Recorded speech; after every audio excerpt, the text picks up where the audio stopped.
We've got quite a bit of smoke on the first floor. We got a working fire. Firefighters respond to the home of a new mom. She brought her baby home just 4 days before.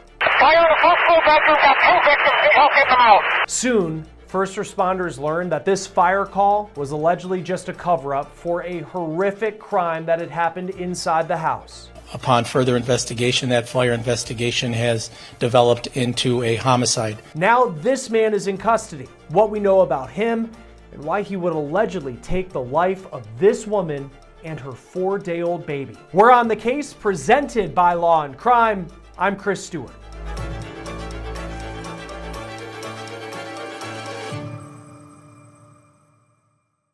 Days after first responders rushed to a burning house in Buffalo, New York, they would learn that this case was so much more than just a routine house fire call. This case was a criminal investigation. They responded to the house of this woman. Her name is Catie Carrig. She was a mom. In fact, she was a brand new mom. She had given birth to a baby just 4 days prior. That baby's name, Noah. It was on Saturday, October 18th that this story began. Noah was just 4 days old. Police say it was around 8:35 that morning that the first call came in about flames coming from Catie's house on Norwood Avenue in Buffalo. 3-story multi-residential, occupied. Got a haze on the first floor, 37th lane line. Here's a picture of Catie's home from Google Maps. It's a building that has 3 apartments in it. She lived on the first floor, according to police. As firefighters searched her unit, they found her and another victim. Fire on the first floor bedroom, got 2 victims. Need help getting them out.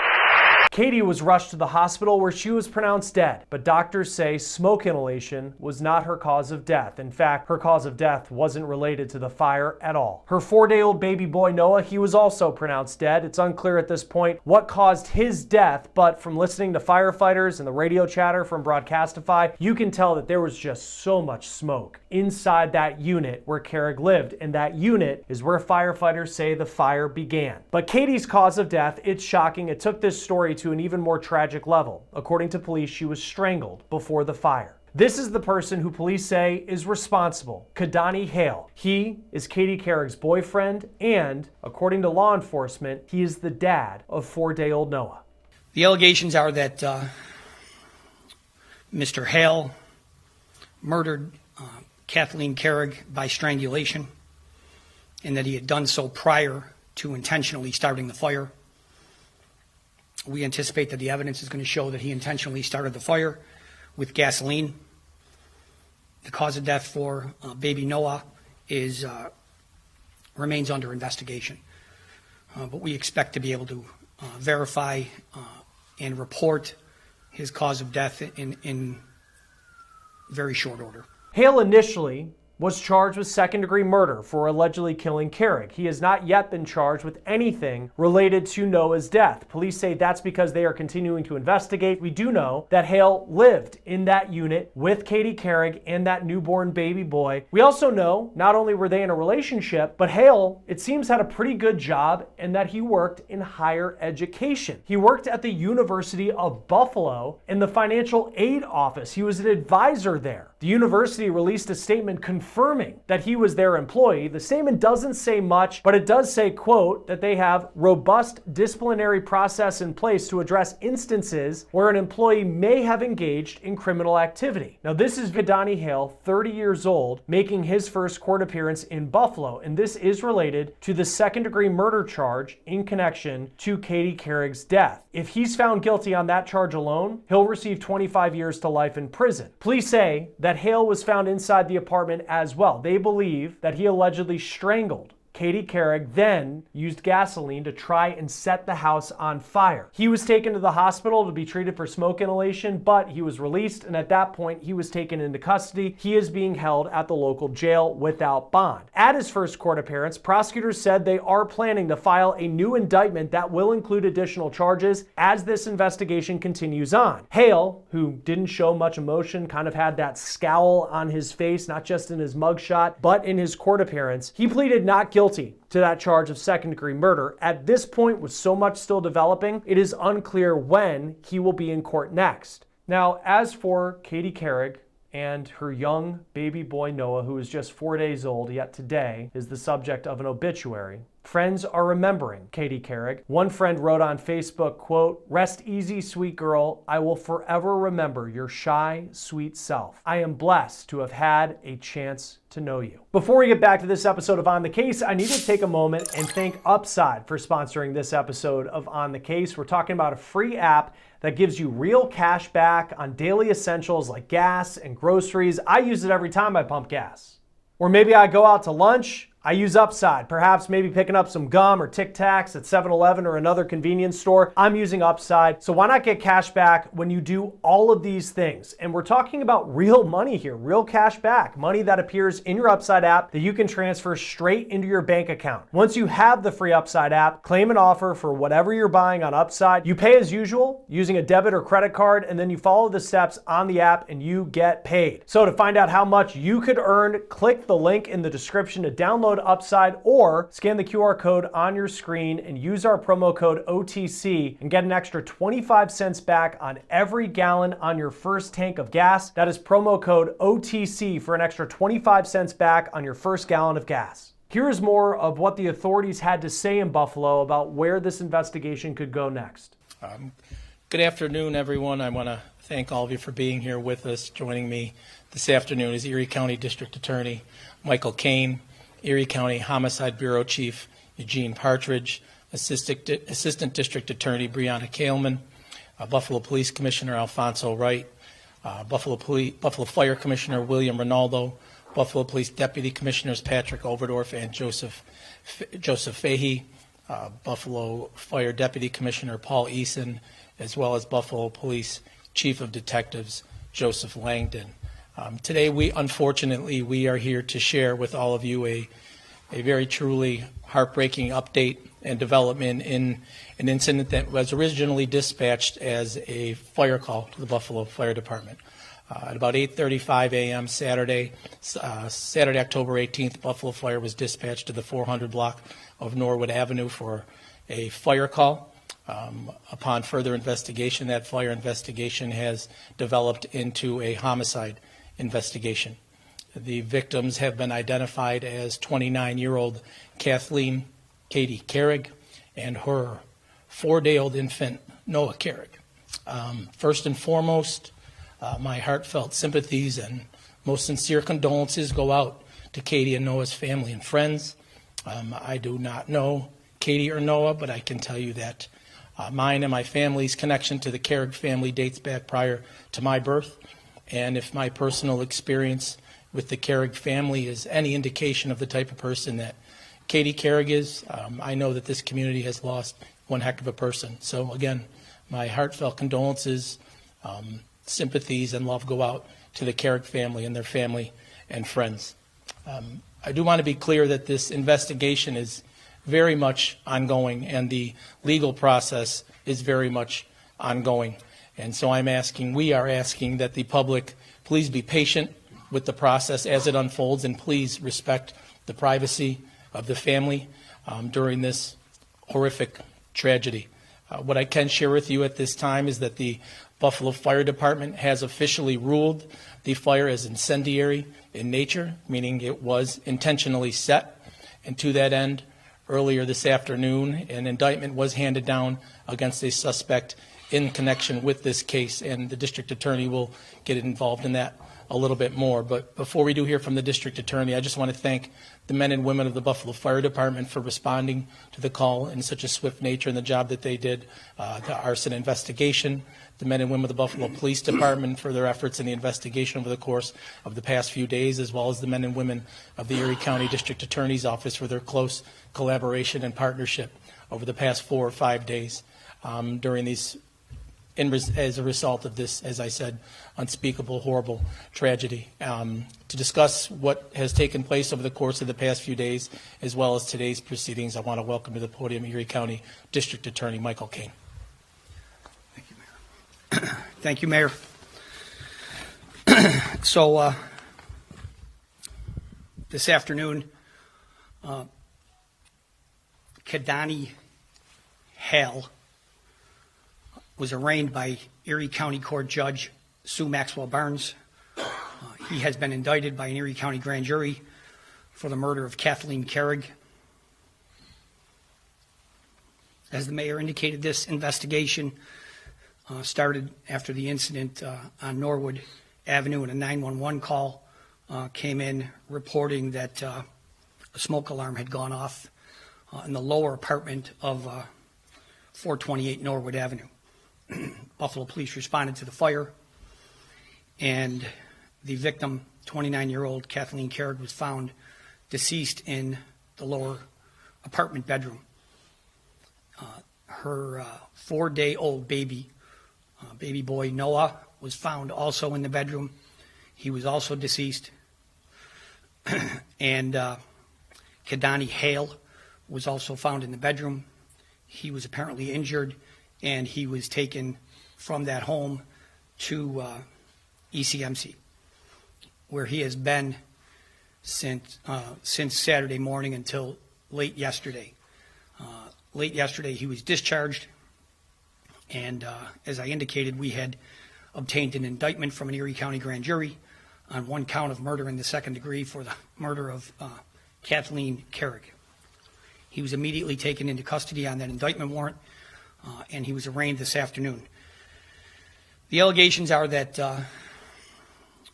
Mr. Haile murdered Kathleen Carrig by strangulation, and that he had done so prior to intentionally starting the fire.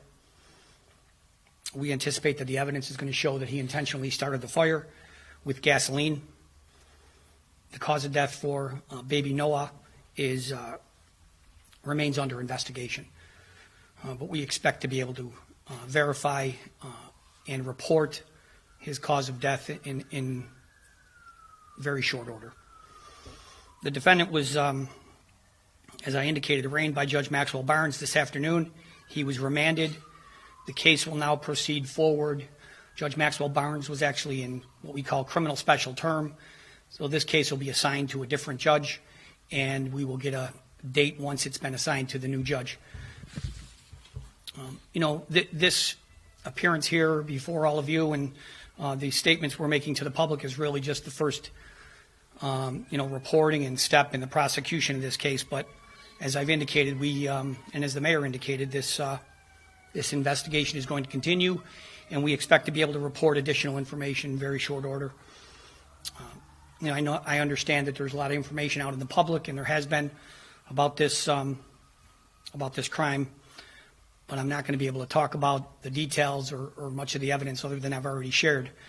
And as I say over and over again, that's because this investigation is ongoing.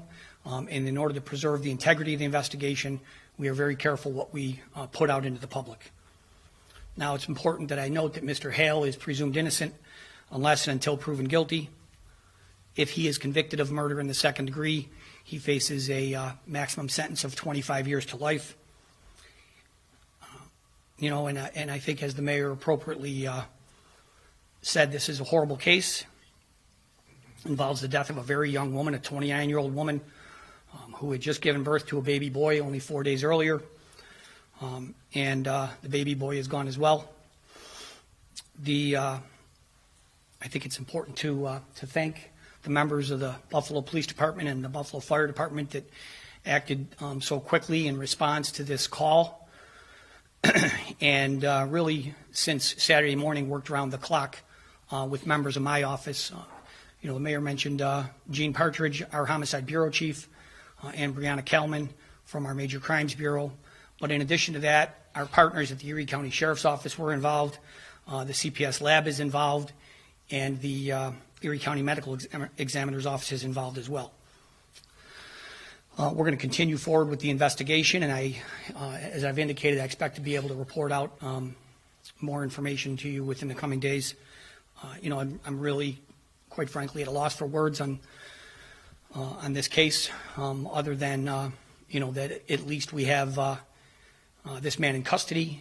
He has been, as I indicated, he has been remanded, and we're going to proceed forward with the prosecution of this case. I have no further questions at this time. I should mention specifically, and I don't know if he's up here, but Detective Mark White is, did spectacular work on this case, along with Detective Frank King from the Buffalo Police Department. They don't. These are very, very difficult cases and very difficult jobs in the fire department, firefighters as well as the Buffalo police officers that respond to these scenes do incredible work, and I think it's appropriate to thank them for their hard work. So happy to take any questions, and to the extent that I can answer them, I will try. Do you have any sense of how long before the fire started Katie had been killed? She was. We can tell you. What I can tell you is she was alive the night before. Have any charges at all been brought in the death of Noah? No. Because the investigation is continuing.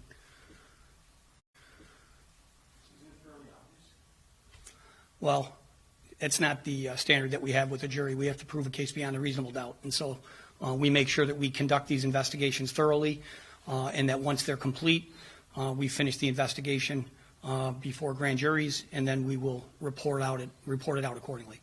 Has it been determined yet how Noah died? No, not well. It's. I don't want to comment on that just yet. And just to clarify, is Noah the son of Mr. Haile and Katie? Yes. And their relationship, were they married? Were they dating? They were in a relationship. Any other questions? So attorneys mentioned that he was also, the suspect wasn't born here. Is this person undocumented? He is a United States citizen. And does there happen to be footage of him pouring gasoline in that area, maybe from ring cameras or anything like that? There's evidence that we will be obviously sharing with his attorney and with a jury eventually, but I don't want to get into it in any detail right now. Is his attorney his own attorney or court appointed? I don't know. I mean, either way, it's his own attorney. Were Kidane Haile and Katie and Carrig living together at the time Yes. in that apartment? Yes. Yes. This is a three-story. There are three apartments in this home on Norwood. They were in the lower apartment. Do we know if he's the father of the baby? He is. Yes. Commissioner, baby calls are like the worst. How are the guys, your guys who were there that would step up and talk about Excuse me, Mayor. Yes, as the mayor and everyone else has already said, a very tragic incident, very horrific crime. So, as most of you know, there's been a heightened awareness about behavioral health and stress within the Buffalo Police Department, Buffalo Fire Department. So, every one of the firefighters there was affected a great deal, especially when anytime an infant or a child is involved in a fire, it takes a toll on us. So, but all of our firefighters, we had our behavioral health team responded to the incident, responded to the scene, and all of our firefighters were made aware of all the help that was available to them, either the EAP or department chaplain or some other additional agencies as well. Was it just a single company that responded, or how many fire companies responded? No, it started out as a preliminary signal, which just 2 engines in a truck, but then it went to a full alarm. So there was 3 engines, 2 trucks, rescue. So a full alarm was sent to the fire. For whoever can take it, was Kidane Haile known to law enforcement previous to this? Not that we're aware of. Commissioner Wright, how about your fellow citizens? How are they handling it? Again, as the fire commissioner said, anytime there's a child involved or even a mother who tragically lost their life is pretty tough. And we right away, we offer them help along with the fire department. It's basically the same thing. I want to mirror what he said is that it is stressful for our guys and it's stressful for us as well. So we get them as much as help as possible. District Attorney, I know the investigation's ongoing. Are you either hopeful or anticipating additional charges will be filed? Again, I will be reporting the answer to that very shortly. I promise you. The investigation is almost complete. What is your message to the public? People are going to see that no one's been charged specifically in the death of this poor Dale. What is your message to them as they try and process that information? Well, I think the public should be confident in, first of all, the turnaround. I mean, today is Thursday. This incident happened early Saturday morning. really quick response by the fire department, the Buffalo Police Department, and our office with, as I mentioned, our partners. And quite honestly, it's the fact that we got this case in front of a grand jury with the investigation completed, so that when he was discharged from the hospital yesterday, he was not released. He was taken into custody on the indictment warrant. That is, that is great work. The rest of the investigation is continuing, is almost complete, and I can tell the public that we will have more clarity in a very short order. Thank you. Thank you. That will do it for On the Case, presented by Law and Crime. Subscribe to us on YouTube and Spotify. I'm Chris Stewart. We'll see you next time.